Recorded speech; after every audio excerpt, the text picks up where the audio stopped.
பேர் இருக்கிறாங்க இல்லையா, அந்த 3 ஆவன்னா தான் இந்த குரு பெயர்ச்சியிலையுமே குருவாக இருக்க போகிறவங்க. விஜயனுடைய அரசியலை பொறுத்த மட்டும் அவருடைய எதிர்காலத்தில் இந்த ஓராண்டு டெல்லி வந்து தர்ம சங்கடமான சூழலையும் உருவாக்க முடியும், ஒரு பாதுகாப்பான ஒரு சூழலையும் உருவாக்க முடியும் அப்படின்றதான். இவருக்கு வந்து உதயநிதிக்கு குரு யாருன்னு கேட்குறீங்களா, அவர் யாருக்கு குருன்னு கேட்குறீங்களா?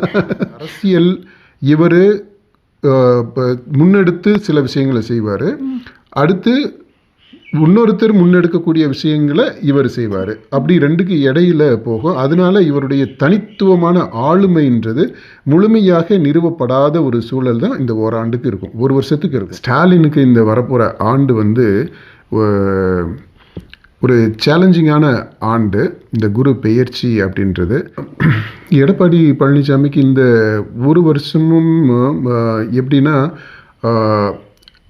அவர் கட்சி பதவியை பொதுச் செயலாளர் அப்படின்ற அந்த பதவியை தக்க வைத்து கொள்வதற்கான ஒரு போராட்டமாக இருக்கும். சீமானை பொறுத்த மட்டும் ஒரு நல்ல அமைதியான நல்ல ஆண்டு. இந்த பெண் குழந்தை பிறந்ததுன்றது அவருக்கு ஒரு நல்ல ராசியை, அரசியலில் ஒரு புதிய திருப்பு முனையை கொண்டு வரக்கூடியதாக அமைஞ்சிருக்குது. அது பார்வை வந்து விசாலமாக தொடங்கி இருக்குது. திருமாவுக்கு வந்து இந்த குரு பெயர்ச்சி எப்படின்னா ஒரு ஏறு முகம், அவர் ஒரு குருவாக வரக்கூடியது.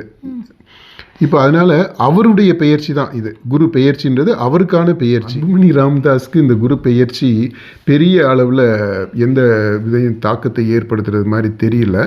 ஆனால் ஒரு வாய்ப்பு இருக்குது, இந்த ஓராண்டுக்குள்ளே அது நடந்துச்சுன்னா சக்ஸஸ்ஃபுல்லாக இருக்கும். ஆனால் ஒரு வாய்ப்பு இருக்குது. பிரேமலதா விஜயகாந்த் மேடம் வந்து அவங்க இப்போது மனசு சோர்வில் இருக்காங்க. வெளியில் பேசும்போது ஒரு பிரேவ் ஃபேஸை காட்டுறாங்க. ராகுல் காந்தி இந்த ஓராண்டுக்கு நிறைய அப்ஸ் அண்ட் டவுன்ஸு கலந்த ஆண்டாக தான் அவருக்கு இருக்க போகுது, தமிழ்நாட்டை பொறுத்த மட்டும். அண்ணாமலைக்கு இந்த ஆண்டுன்றது ஒரு ப்ராமிசிங் ஆண்டாக இருக்குது, இந்த குரு பெயர்ச்சி அப்படின்றது. இந்த ஓராண்டு தமிழக மக்களுக்கு எழுச்சியும் வீழ்ச்சியும் உள்ள ஒரு வருஷமாக இருக்கும்.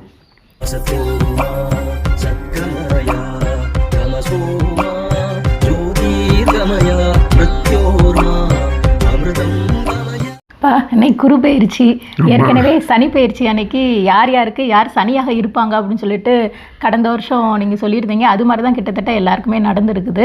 இந்த தடவை வந்து குரு பயிற்சி யாருக்கு யார் குருவாக இருந்து நல்லது செய்வாங்களா இல்லை கெட்டது செய்வாங்களா அப்படிங்கிறத வந்து சொல்லிடலாம். இல்லை, எல்லாருக்கும் நல்லது தான் நடக்கும்.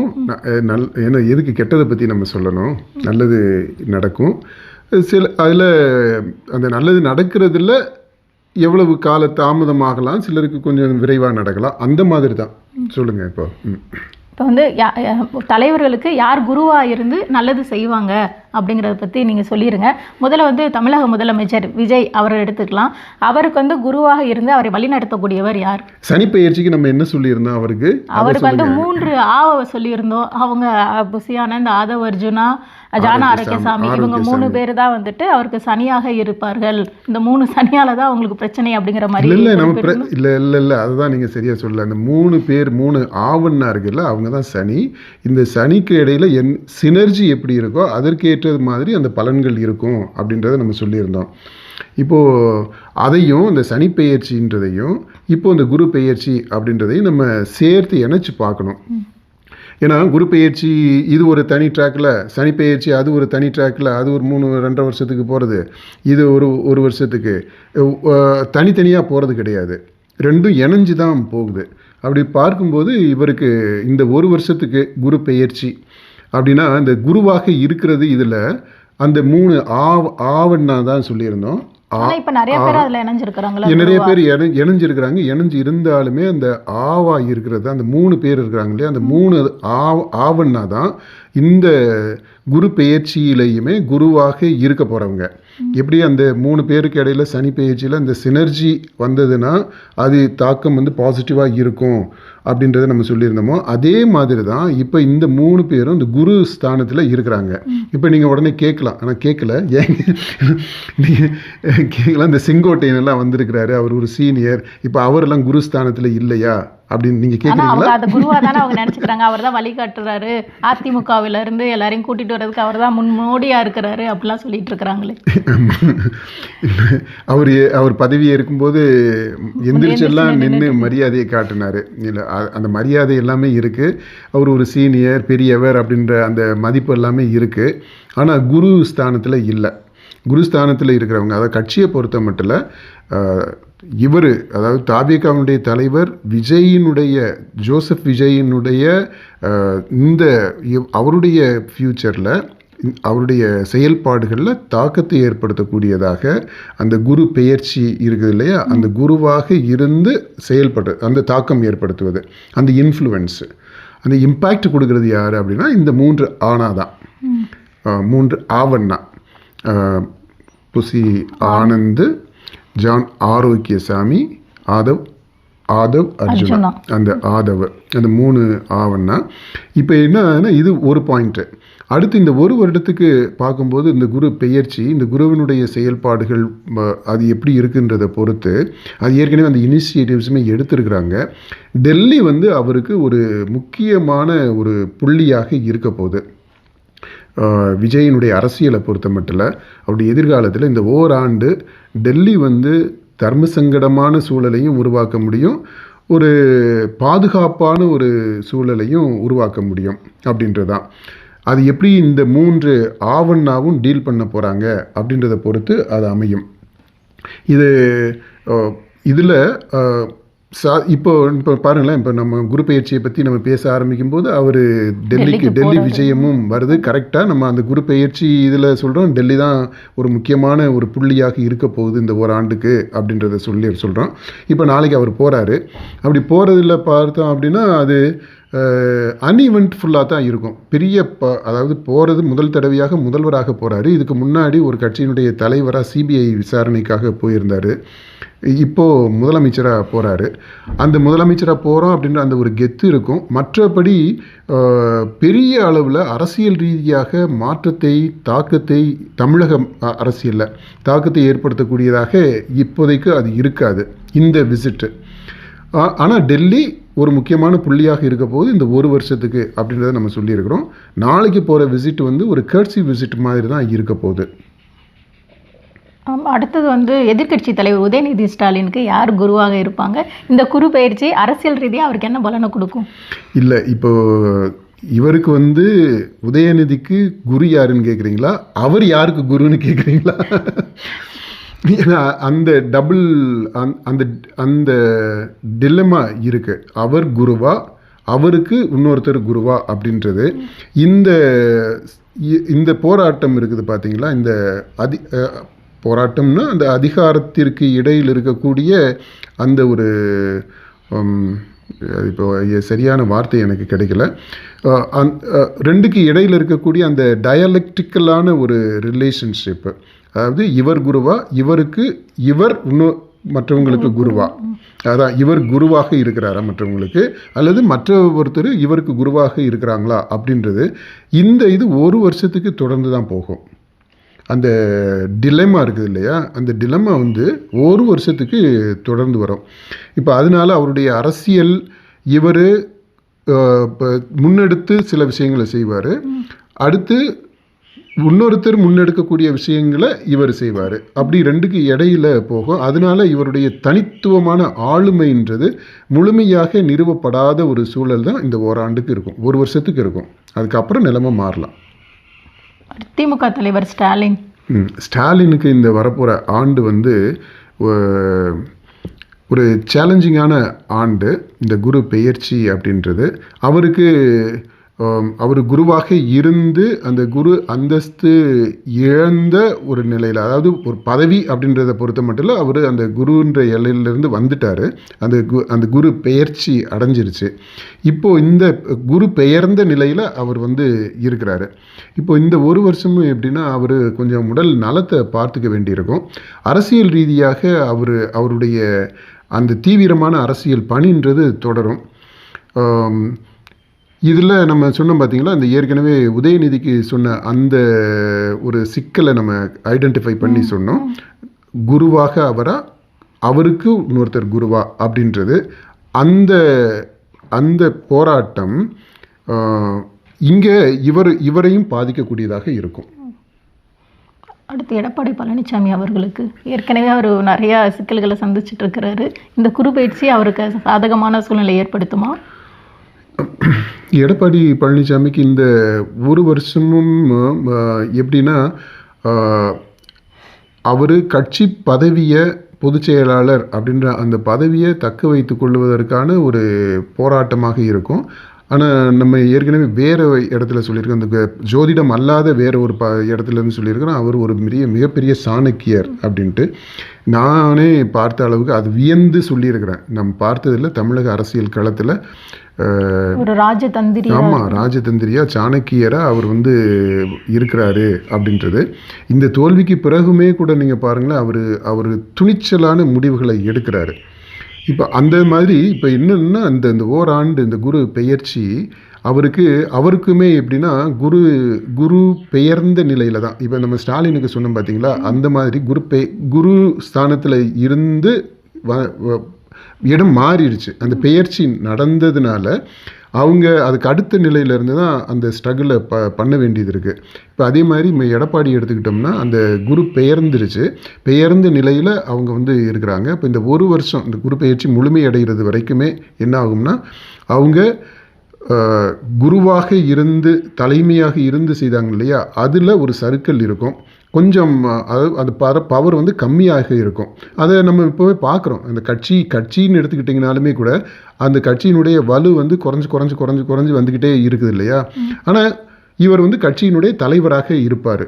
இப்போ அந்த தலைமையை இதை ஒரு வருஷத்துக்கு கண்டிப்பாக உறுதியாக பற்றி இருப்பார். அரசியல் ரீதியாக அவர் ஏற்படுத்தக்கூடிய அந்த தாக்கம் அப்படின்றது அதற்கேற்ற அளவில் இருக்கும் இந்த ஓராண்டுக்கு. ஆனால் அரசியலில் கண்டிப்பாக அவர் மெயின் ஸ்ட்ரீம் பாலிடிக்ஸில் முக்கியமான நபராக இருப்பார், களம் ஆடுவார் அப்படின்றதுல சந்தேகம் கிடையாது. உயிர் துடிப்போடு அவர் வேலை செய்வார் அரசியல் களத்தில். கட்சியில் அவருக்கு அந்த அதிகாரம் இருக்கும், அதை உறுதியாக பற்றி கொள்வார். இதுதான் இப்போதைக்கு நடக்கும் இந்த ஓராண்டுக்கு. நாம் தமிழர் கட்சியினுடைய தலைமை ஒருங்கிணைப்பாளர் சீமான் அவர்களுக்கு இந்த குரு பயிற்சி அரசியல் பலன் எப்படி இருக்கும்? ஆமாம், இந்த குரு பெயர்ச்சியோடு சேர்த்து பாருங்கள், அதுக்கு கொஞ்சம் முன்னாடி தான் இப்போ அவருக்கு பெண் குழந்தை பிறந்திருக்குது. அது அந்த குழந்தை பிறந்தது ஒரு ராசி அவருக்கு.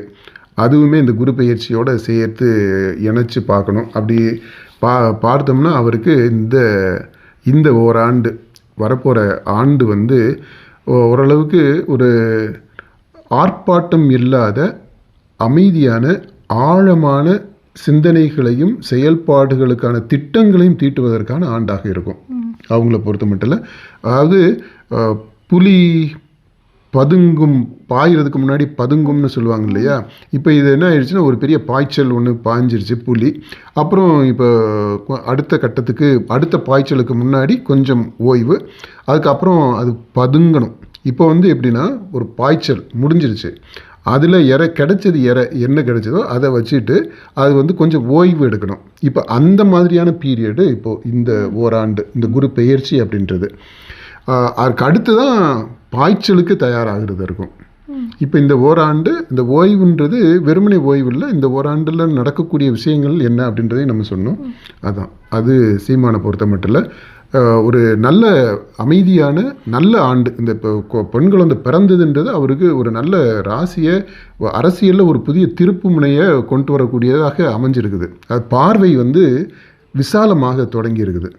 இன்னொரு பார்வை, இது வரைக்கும் ஒரு பையன் மட்டும் இருந்தால் அந்த பார்வைன்றது வேற.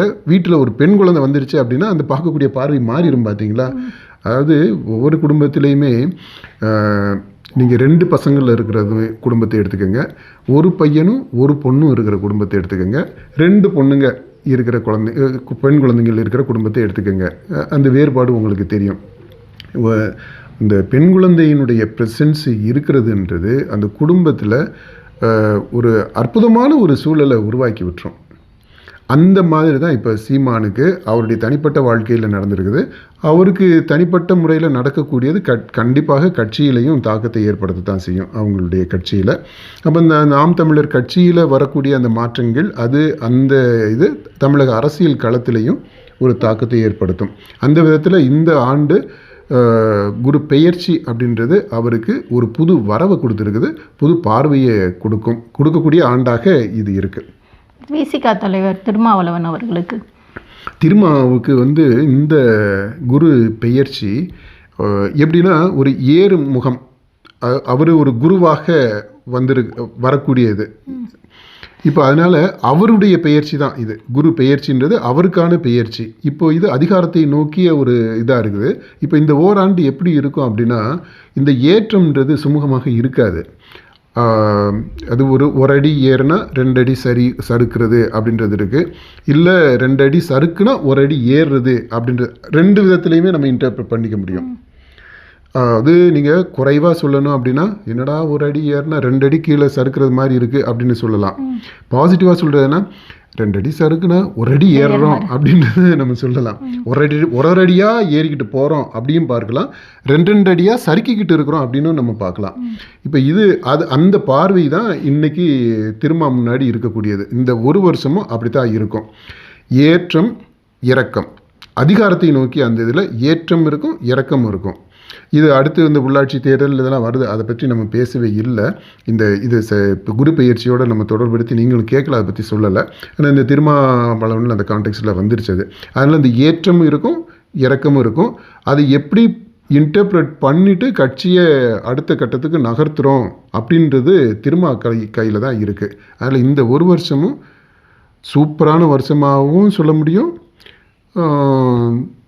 மனச்சோர்வு தரக்கூடிய வருஷமாக மாற்றிக்கவும் முடியும். அடுத்து பாமக அன்புமணி ராமதாஸ். அன்புமணி ராமதாஸ்க்கு இந்த குரு பெயர்ச்சி பெரிய அளவில் எந்த விதையும் தாக்கத்தை ஏற்படுத்துறது மாதிரி தெரியல. ஆனால் ஒரு வாய்ப்பு இருக்குது, இந்த ஓராண்டுக்குள்ளே அது நடந்துச்சுன்னா சக்ஸஸ்ஃபுல்லாக இருக்கும். ஆனால் ஒரு வாய்ப்பு இருக்குது அந்த குரு இதில் என்ன, டெல்லியில் அவருக்கு ஒரு வாய்ப்பு கிடைக்கிறதுக்கான சூழல் இருக்குது. டெல்லியினுடைய இன்ஃப்ளூயன்ஸ் வடக்கு நோக்கி அதுக்கு சில பூஜை பரிகாரங்கள்லாம் பண்ணாருன்னா அது நடக்கிறதுக்கான வாய்ப்புகள் இருக்குது. அதர்வைஸ் இது ஒரு வழக்கம் போல் ஒரு ஆண்டாக இருக்கும். பெரிய அப்ஸ் பெரிய டவுன்ஸ் இருக்காது. ஆனால் ஒரு பெரிய வாய்ப்பு அவருக்கு இருக்குது. அவருடைய குருவான அவங்க அப்பா கூட இணைகிறதுக்கான வாய்ப்புகள் இருக்குது. இது ஏற்கனவே இணைஞ்சிட்டாங்களே, அது ஒன்றும் பெரிய இது. இப்போ அந்த தேர்தல் முடிவுகள் வந்த பிற்பாடு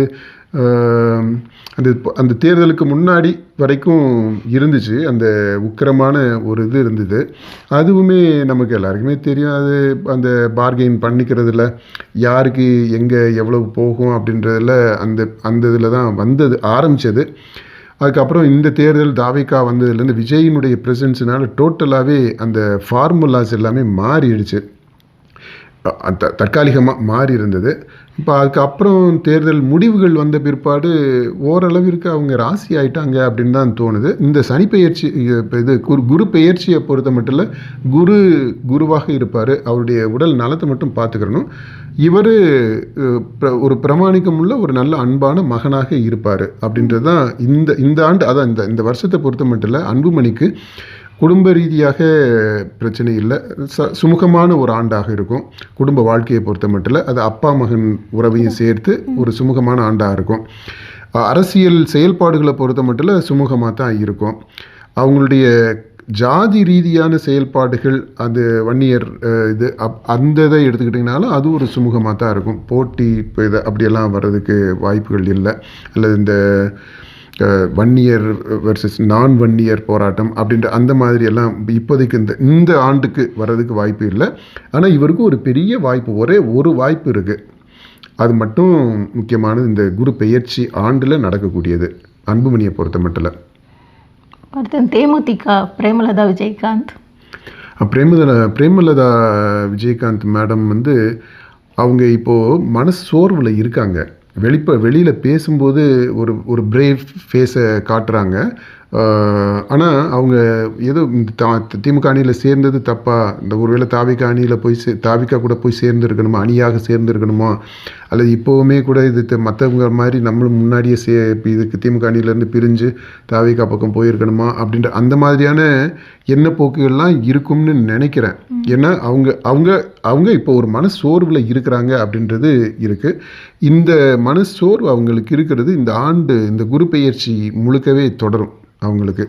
ஆனால் அதில் மீண்டு வந்துடுவாங்க அதுக்கு அடுத்து. ஏன்னா மற்ற இது சனி பெயர்ச்சியோடு நம்ம சேர்த்து பார்க்கணும்னு நம்ம சொல்லியிருக்கிறேன். அப்படி பார்க்கும்போது அது கண்டிப்பாக அதுலேருந்து மீண்டுருவாங்க, வேறு ஒரு முடிவுகள்லாம் எடுக்கிறது மாதிரி வரும் விரைவிலேயே. ஒருவேளை அந்த உள்ளாட்சி தேர்தல்கள்லாம் வரப்போகிற சூழல் வந்துச்சுன்னா அப்போ நம்ம இதை பற்றி விரிவாக பேசலாம். இன்றைக்கி இந்த குரு பெயர்ச்சியை வச்சு சொல்லணும் அப்படின்னா அவங்களுக்கு ஒரு இப்போ என்ன மனநிலையில் இருக்கிறாங்களோ அந்த மனநிலையில் அவங்க வந்து கொஞ்சம் தொடர்றது மாதிரி இருக்கும். அதை டீல் பண்ணி அதில் இருந்து மீண்டு வருவதற்கான முயற்சிகள் தொடர்ந்து நடக்கும். அது வெற்றிகரமாக நடந்துடும். இப்போ காங்கிரஸ் கட்சிக்கு இந்த குறுப்பெயர்ச்சி எப்படிப்பா இருக்கும்? மினிஸ்டர்லாம் இருக்கிறாங்க பல வருடங்களுக்கு பிறகு. ஆமாம், காங்கிரஸ் கட்சிக்குன்னு நம்ம சொல்ல முடியாதுல்லப்பா, யாராவது கேளுங்க. நம்ம ராகுல் காந்தி தான் சொன்னால் அவர் தமிழ்நாட்டுக்கு சம்மந்தம் உள்ளவங்கனால காங்கிரஸ் கட்சி அப்படின்னு சொல்லி சொன்னேன். இல்லை, யாராவது ஒருத்தர் ராகுல் காந்தி இந்த தமிழ்நாட்டை பொறுத்த மட்டும் இல்லை அவர் எடுத்த முடிவு எப்படின்னா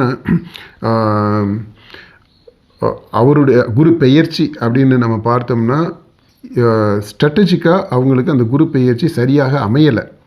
இந்த ஆண்டு ராகுல் காந்தி இந்த ஓராண்டுக்கு நிறைய அப்ஸ் அண்ட் டவுன்ஸு கலந்த ஆண்டாக தான் அவருக்கு இருக்க போகுது தமிழ்நாட்டை பொறுத்த மட்டும். இல்லை, நீங்கள் குறிப்பிட்ட ஆள் பற்றி கேட்டிங்கன்னா நம்ம அதை வந்து சொல்லி 2 அமைச்சர்களை பற்றியே சொல்லிடுங்க.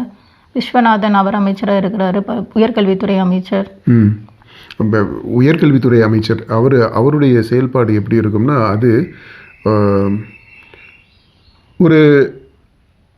ஒரு வழக்கமான ஒரு அமைச்சர் அப்படின்ற அளவில் தான் இருக்க போகுது. இப்போ நம்ம தனியாக ஒரு காணொலி நம்ம போட்டிருந்தோம். அதில் வந்து பெடகஜி ஆஃப் தி அப்ரெஸ்ட் அதை பற்றியெல்லாம் கூட கோட் பண்ணி நம்ம போட்டிருந்தோம். ஒரு புரட்சிகரமான கல்வியை கொடுக்கக்கூடிய வாய்ப்புகள்லாம் இருக்குது அப்படின்ட்டு. அது நம்முடைய ரீடிங் ஆஃப் டுடேஸ் பாலிடிக்ஸ் அதை பற்றி சொன்னோம். ஆனால் இந்த குரு பெயர்ச்சியை வச்சு பார்க்கும்போது இந்த ஆண்டு அந்த கல்வி அமைச்சகத்தில் உயர்கல்வியில் பெரிய அளவில் மாற்றங்கள் வருவதற்கான வாய்ப்புகள் இல்லை. குரு பெயர்ச்சி அப்படி ஒன்றும் சொல்லலை. அதனால் அவர் ஒரு மினிஸ்டராக இருப்பார், ஒரு நல்ல மினிஸ்டராக கூட இருக்கலாம்.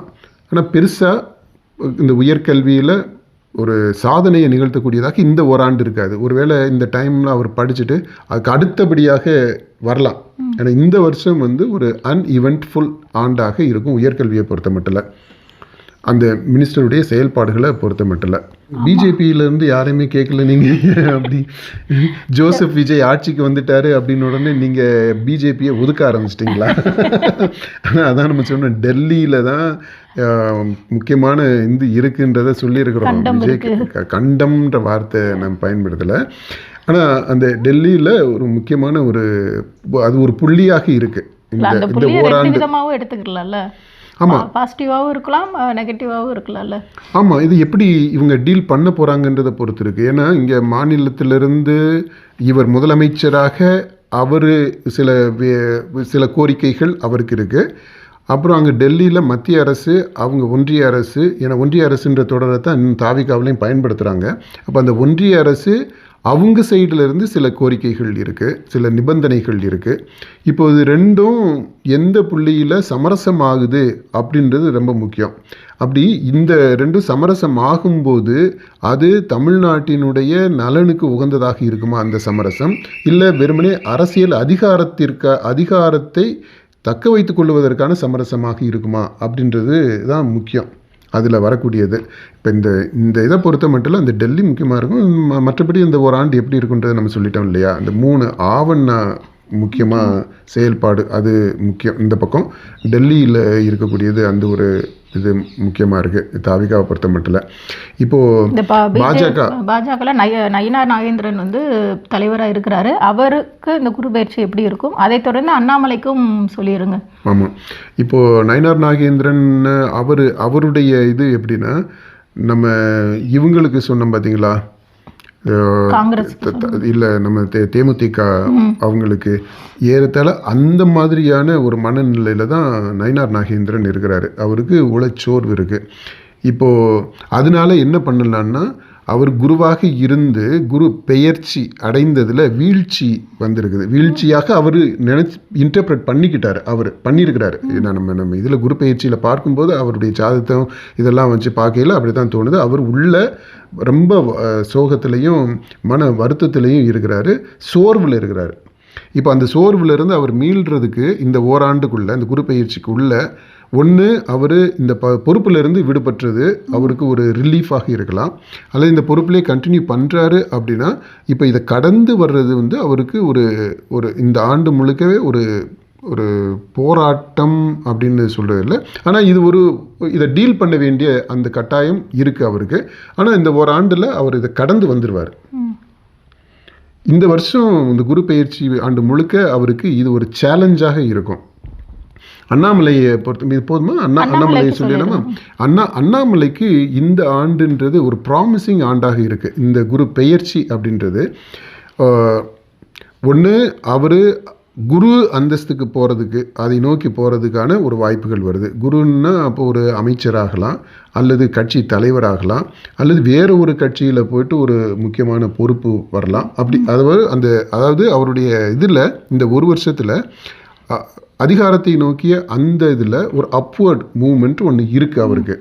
இந்த ஓராண்டு குரு பெயர்ச்சி அந்த குருவாக அவர் வருவதற்கு, அதாவது அரசியல் அதிகாரத்தை பொறுத்த மட்டும் இல்லை, அதை நோக்கி மேலே போகிறதுக்கு ஒரு வாய்ப்பு இருக்குது அவருக்கு. ஒரு வாய்ப்பு இருக்குது. அது அந்த பாஜக கட்சிக்குள்ளே டெல்லியில் இருக்கலாம், அல்லது இங்கே மாநிலத்தில் இருக்கலாம், அல்லது பாஜக எல்லாமே வெளியில் ஒரு கட்சியில் கூட இருக்கலாம். அப்படிப்பட்ட ஒரு வாய்ப்பு இருக்குது அவருக்கு. மற்றபடி அவர் அதை நோக்கி வேலை செய்வார் செய்யாமல் இருப்பார் அப்படின்றது அது முக்கியம் இல்லை. அவர் இயல்பாக அவருடைய வேலைகளை தான் செய்வார். ஆனால் இந்த மாதிரியான ஒரு வாய்ப்பு அவருக்கு எப்போ வேணாலும் வரலாம். நம்ம எப்படி இவருக்கு சொன்னோம் பார்த்தீங்களா, அன்புமணிக்கு ஒரு வாய்ப்பு இருக்குது. மற்றபடி அது ஒரு பொதுவான வழக்கமான ஒரு ஆண்டாக இருக்கும் இந்த குரு பெயர்ச்சி அப்படின்றது. அதே போல் அண்ணாமலைக்கும் ஒரு வாய்ப்பு, சூப்பரான ஒரு வாய்ப்பு இருக்குது. மற்றபடி வழக்கமான ஒரு ஆண்டாக அவருக்கு இருக்கும். இப்போ சசிகலா அவர்களுக்கு, ஏன்னா இப்போ அதிமுகவில் நிறைய பிரச்சனைகள் நடந்துகிட்ருக்கு, இவங்களும் அதிமுகவிலிருந்து வெளியேற்றப்பட்டவர் தான். மீண்டும் இணைகிறதுக்கான வாய்ப்புகள் இருக்குதா, இல்லை அவங்க ஒரு கட்சி வேறு ஆரம்பிச்சிருக்கிறாங்க, அதை பலப்படுத்துறதுக்கான வாய்ப்புகள் இருக்குதா? இல்லை, அது இதில் இந்த குரு பெயர்ச்சியை வச்சு நம்ம பார்க்கும்போது இந்த ஒரு ஆண்டுக்கு அவங்களுக்கு பெருசாக எந்த வாய்ப்பும் இல்லை. அதாவது அரசியல் அதிகாரம் அப்படின்றதில்ல, மற்றபடி அவங்க ஒரு ரெஸ்பெக்டபிள் ஸ்டேட்டஸில் இருப்பாங்க, ஒரு மரியாதைக்குரிய அந்தஸ்தில் இருப்பாங்க. அவங்க சொன்ன சில விஷயங்களை கேட்குறதுக்கான சூழல் கூட வரலாம். ஆனால் அவங்க ஒரு குருவாக அந்தஸ்தில் போய் உட்கார்றதுக்கான, அதாவது நீங்கள் சொல்கிறது மாதிரி அந்த ஒருங்கிணைந்த அதிமுகவுடைய தலைவராக இவங்க இருப்பாங்க. அப்படி அந்த மாதிரியான சூழல் வருவதற்கான வாய்ப்பு இந்த ஒரு வருஷத்தில் இல்லை. இதுக்கு அப்புறம் ஏன்னா நம்ம இந்த சனி பயிற்சியும் இதையும் சேர்த்து பார்க்கணும். இந்த குரு பயிற்சி ரெண்டும் சேர்ந்து அந்த டைனாமிக்ஸில் என்ன ஆகுன்றது தான் இப்போ நான் சொல்லியிருக்கிறேன் எல்லாருக்குமே. இப்போ அதுக்கு அடுத்து இந்த குரு பயிற்சிக்கு அப்புறமா என்ன நடக்கும் அப்படின்றத நம்ம இப்போ சொல்லலை. அதை பற்றி யாருக்கும் அதை பற்றி நம்ம சொல்லலை. இந்த ஓராண்டுக்கு அவங்களுடைய வாழ்க்கை பெருசாக அப்படியே மேலே உட்காந்துடுறது மாதிரி. இப்போ இந்த நடக்கக்கூடிய இந்த பிரச்சனைகள், இந்த இப்போ எம்எல்ஏஸ் எல்லாம் போகிறாங்க, இது வர்றாங்க, அந்த மாதிரி இருக்கு இல்லையா, அதில் எல்லாத்துலேயும் இவங்க மத்தியஸ்தம் பண்ணி இவங்க தலைமைத்துவத்துக்கு வந்துடுவாங்க அப்படின்றது இல்லை.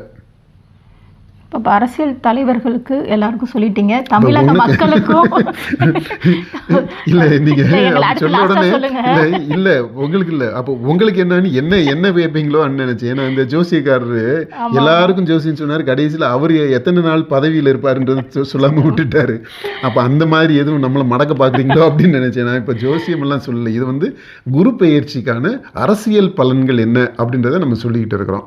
அது சனி பெயர்ச்சிக்கு நம்ம சொன்னது கரெக்டாக சொல்லியிருக்கிறோம், கணிச்சு சொல்லியிருக்கிறோம். அதே மாதிரி இப்போ இந்த குரு பயிற்சிக்கு சொல்கிறதும் ஓரளவுக்கு கணிச்சு அறிவியல் படி நமக்கு தெரிந்த அறிவியலை முன்வைத்து, அரசியலை வைத்து, இந்த ஜோதிட கலை அறிவையும் வச்சுட்டு நம்ம அந்த ஆன்மீகத்தையும் உள்வாங்கி இந்த இதை சொல்லியிருக்கிறோம். இப்போ அந்த விதத்தில் தான் இப்போ நீங்கள் என்ன கேட்க போகிறீங்க? மக்கள் தமிழ்நாட்டு மக்களுக்கு எப்படி இருக்கும் இந்த குரு பயிற்சி? புதிய அரசெல்லாம் பொறுப்பேற்று இருக்குது. ஆமாம், அதற்கு பிறகு வரக்கூடிய முதல் குரு பயிற்சி. ஆமாம். இந்த இந்த ஓராண்டு தமிழக மக்களுக்கு எழுச்சியும் வீழ்ச்சியும் உள்ள ஒரு வருஷமாக இருக்கும். அதாவது பெரிய எதிர்பார்ப்புகள், ஒரு எக்ஸைட்மெண்ட்டு, ஒரு சோர்வு, ரெண்டு எக்ஸ்ட்ரீமாக இருக்கும். ரெண்டும் கலந்ததாக இருக்கும். கலந்த கலவையாகத்தான் இந்த ஓராண்டு முழுக்கவே போக போகுது. அதற்கான தொடக்கங்களை நம்ம ஏற்கனவே பார்த்துட்டோம். இப்போ இந்த குரு பெயர்ச்சி it's a turbulent, disturbing, at the same time exciting, awesome, wonderful. அது ஒரு பக்கம் இருக்கும். இன்னொரு பக்கம் பார்த்திங்கன்னா அந்த டிப்ரெஷன் இருக்கும், கோபம் இருக்கும், டிசப்பாயின்ட்மெண்ட் இருக்கும். இது ரெண்டுமே அப்படியே மாறி மாறி ஒன்று ஊடறுத்து செல்லக்கூடியதாக இருக்கும்.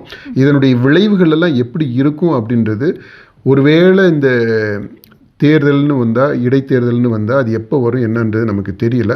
இப்போ அந்த சூழ்நிலையில் இந்த குரு பெயர்ச்சியும் இதற்கு முன்னால் இருந்து தொடர்ந்து வந்துக்கிட்டு இருக்கக்கூடிய அந்த சனி பெயர்ச்சியும் சேர்ந்து எப்படி வேலை செய்யும் அப்படின்றத நம்ம பார்க்கலாம். இப்போதைக்கு இந்த ஆண்டுன்றது குரு பெயர்ச்சி சனி பெயர்ச்சி கலந்த இந்த அந்த செயல்பாட்டில் வரக்கூடிய இந்த ஆண்டு இட் வில் பி ஒரு ஏற்றமும் இறக்கமும், எழுச்சியும் வீழ்ச்சியும் உள்ள ஆண்டாக இருக்கும் தமிழகத்தை பொறுத்த மட்டும்.